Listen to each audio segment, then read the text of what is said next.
Merci d'être sur la télévision Labari pour suivre le journal de ce jour, lundi 16 août 2021.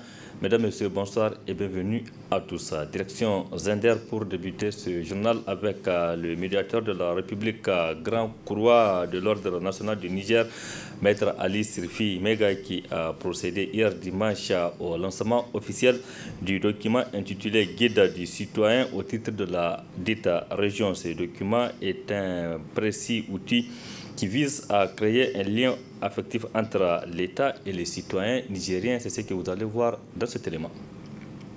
C'est un condensé de plus de 80 pages, élaboré par le médiateur de la République. Un recueil qui rappelle les caractères de la République, les principes fondamentaux de la République, l'organisation administrative, les droits et devoirs du citoyen. Bref, les notions essentielles dont chaque citoyen doit connaître.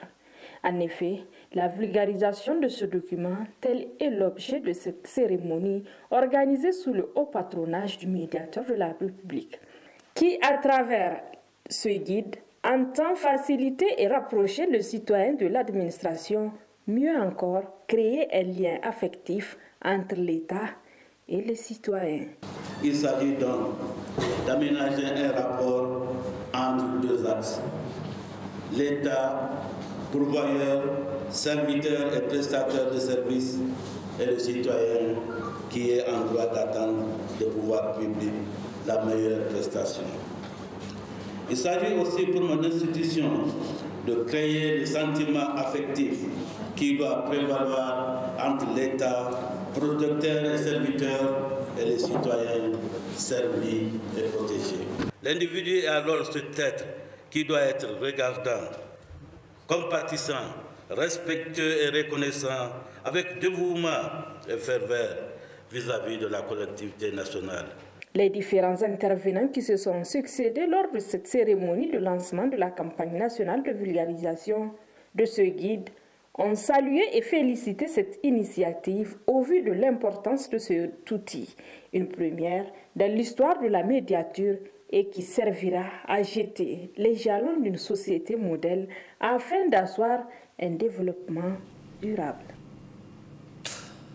Conformément à sa mission, le staff de l'autorité de régulation du secteur de l'énergie ARC a effectué une visite la semaine passée sur les 7 centres érigés par l'État pour la vente du gaz domestique au prix fixé par le ministère du Commerce. Une visite terrain pour constater donc l'effectivité des ventes au niveau de ces 7 points, comme nous rapportent Nafisa Yahya et Ibrahim Abdou. Cette visite terrain initiée par l'autorité de régulation du secteur de l'énergie ARC a un double objectif. Informer la population de la mise en place des dépôts pour la vente du gaz domestique au prix arrêté par le ministère du Commerce et constater son effectivité. L'autorité de régulation du secteur de l'énergie a entrepris une investigation suite à laquelle on a eu à constater le manque de respect des prix du GPL sur la communauté urbaine de Niamey. Pour pouvoir d'abord comprendre que le respect des prix est une réglementation et que c'est l'État qui a instauré, c'est un prix officiel qu'il fallait respecter. Donc de par nos missions, en tant que régulateur, nous veillons à ce que ces prix-là soient respectés. Dieu merci. Les gens commencent à comprendre, même les consommateurs commencent à comprendre que le prix officiel, c'est 1800 pour les 6 kilos et 3750 pour les 12,5 kg. Donc, après, on a eu aussi à avoir une réunion avec les opérateurs pour faciliter l'accès, la disponibilité des bouteilles aux consommateurs. Donc c'est pour cela que nous avons décidé ensemble de créer des dépôts mixtes où ils pourront trouver différents types de bouteilles, dont les 7 que vous avez constatés avec nous, Oriba, Gani Gaz, Niger Gaz, Sonihi, Dangara, AHK et Sogaz, bien entendu avec les autres. Mais vous avez aussi constaté avec nous sur le terrain que ces dépôts-là sont constitués. En fait, c'est une mission pilote pour le moment, pour voir si on pourrait rassembler les bouteilles ensemble pour que la population puisse avoir ces bouteilles-là à sa disposition. Donc ces choses faites aujourd'hui, vous avez constaté avec nous, sur les 7 points que nous avons visités, la majorité des bouteilles est présente et le respect depuis hier. Ainsi, du dépôt mixte de 3 coups, Bani Koubaye, Cité Progrès, Aéroport, Gamkale, en passant par celui de la rive droite, qui ont fait l'objet de cette visite, les gaz sont vendus au prix réglementé.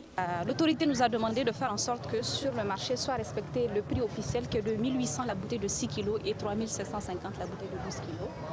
Et après maintes investigations, les dépositaires nous ont répondu que c'est un prix avec lequel nous ne s'en sortaient pas. Donc l'autorité nous a demandé de mettre en place des dépôts mixtes, donc 7 dépôts mixtes qui seront gérés, chaque dépôt par une société gazière et qui respecterait justement les prix officiels pour voir au bout d'un moment est-ce que ce sont des prix qui sont acceptables ou pas. Donc comme vous le voyez, le prix est affiché. Le 6 kg est vendu à 1800 et le 12 kg est vendu à 3750. Comme c'est fixé officiellement par l'État, 1800 la bouteille de 6 kg et 3500 la bouteille de 12 kg. On a Oriba Gaz ici, on a Dangara Gaz, on a Niger Gaz et Gani Gaz. C'est une demande de la part de ARS parce que vraiment on le vend, mais c'est malgré nous. Les 1850, ça n'avantage pas. Mais quand même, comme c'est une demande, on est là en train d'essayer de voir à la longue si on peut tenir. Comme ça, on continue. Vraiment, c'est une aide pour aider la société. Vrai, c'est fixer les prix 1800 et 3500. Ces dépôts érigés par l'autorité de régulation du secteur de l'énergie ARCE viendront alléger la population, contrairement aux autres qui refusent de revendre le gaz au prix fixé par l'État.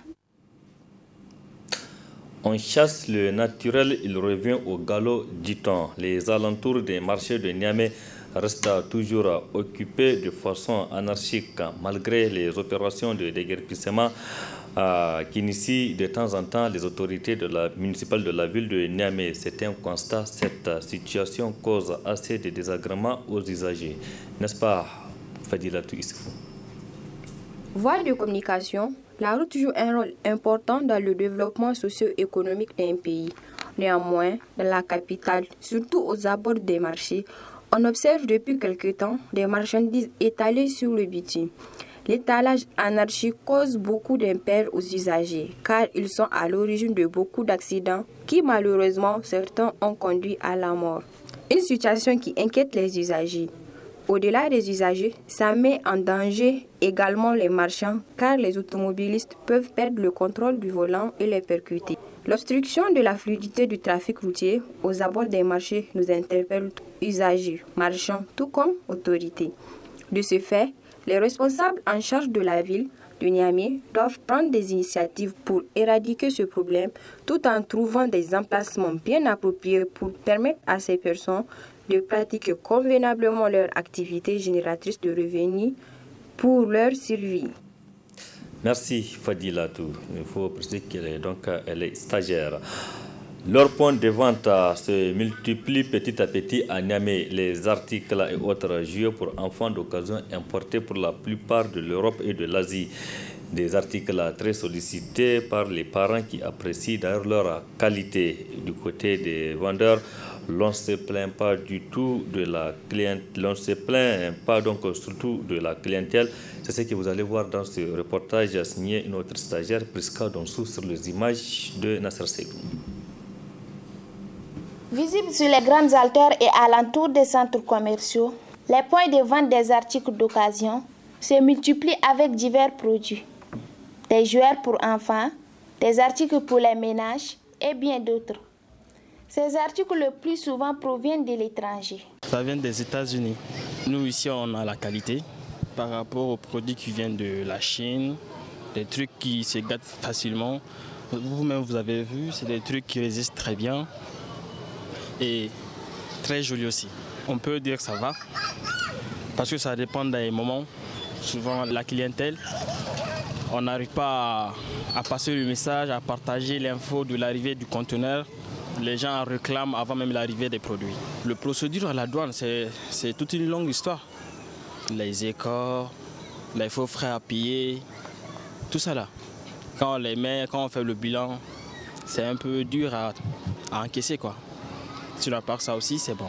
Ces articles sont beaucoup sollicités par les chefs de famille pour faire plaisir aux enfants pour leurs activités de veille. Je viens ici pour chercher des articles pour les enfants parce qu'ils ont des matériels de qualité. Il y a un article là qui aide l'enfant à marcher. Ça peut vraiment distraire les enfants.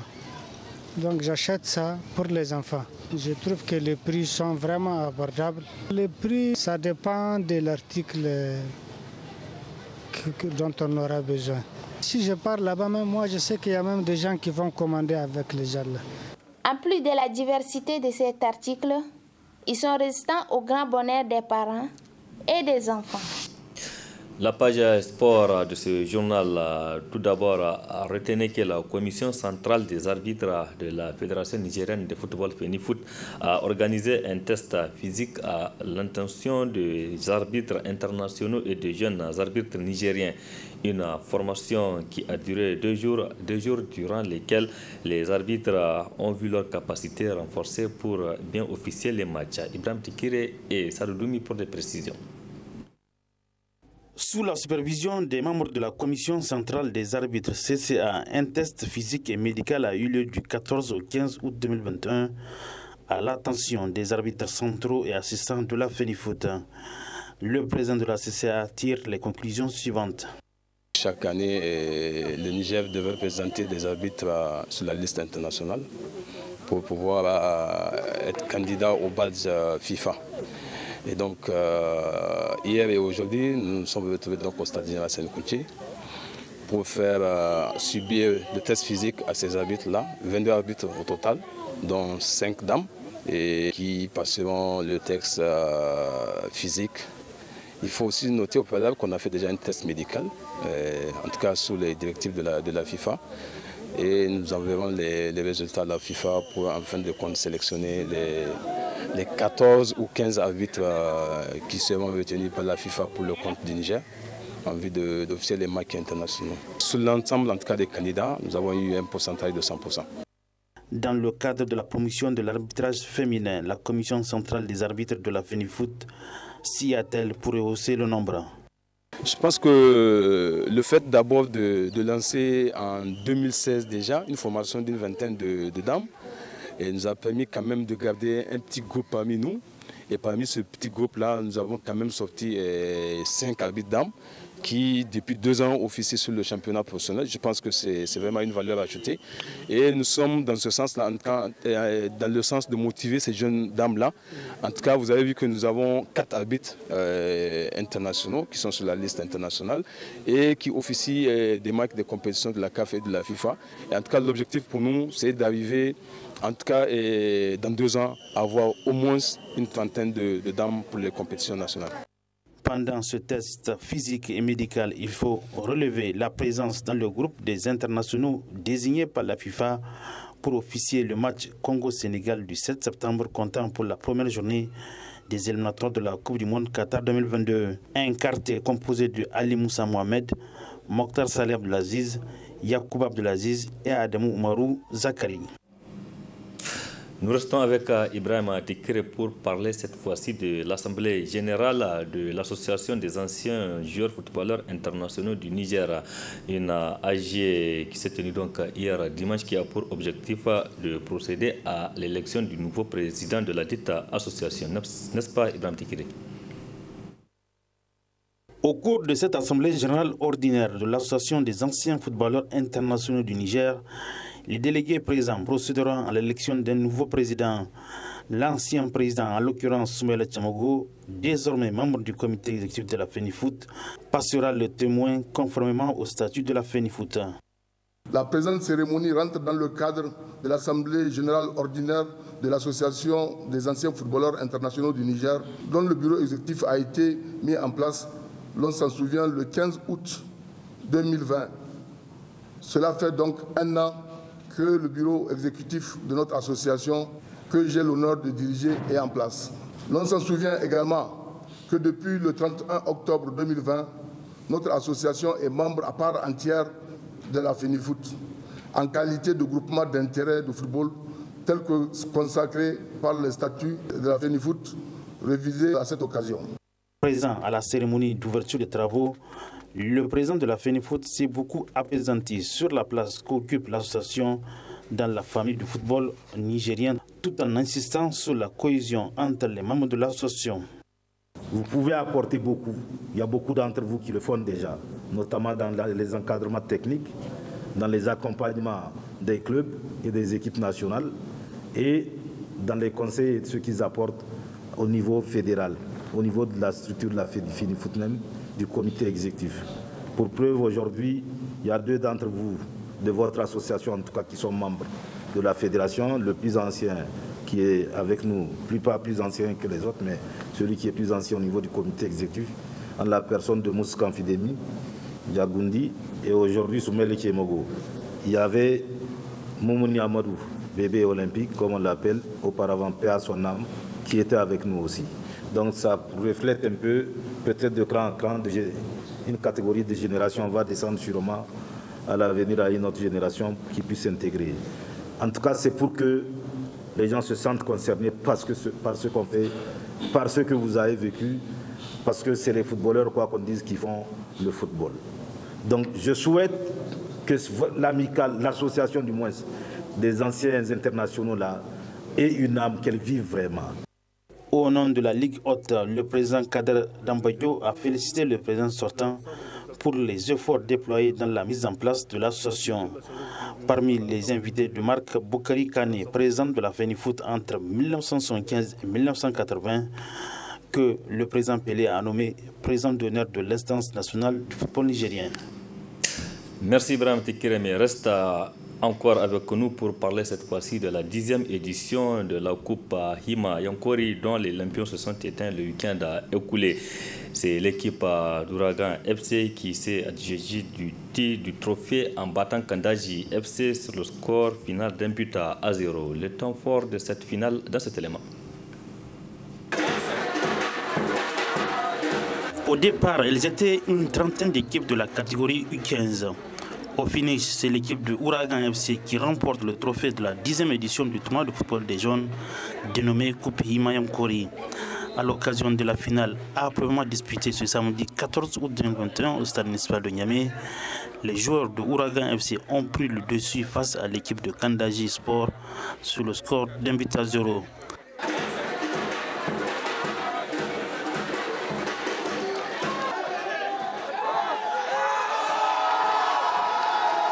Cette 10e édition de la Coupe Hima Yankori a atteint ses objectifs selon les initiateurs du tournoi.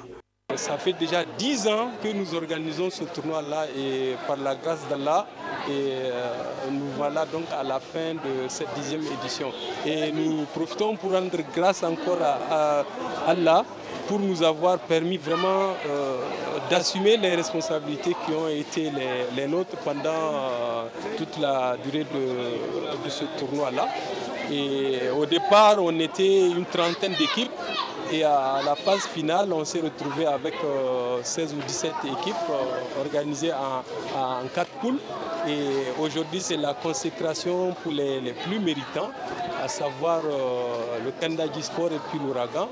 Et Dieu en a voulu que ce soit Ouragan qui remporte cette 10e édition. Ce tournoi-là, c'est vraiment inscrit comme objectif la cohésion entre les jeunes.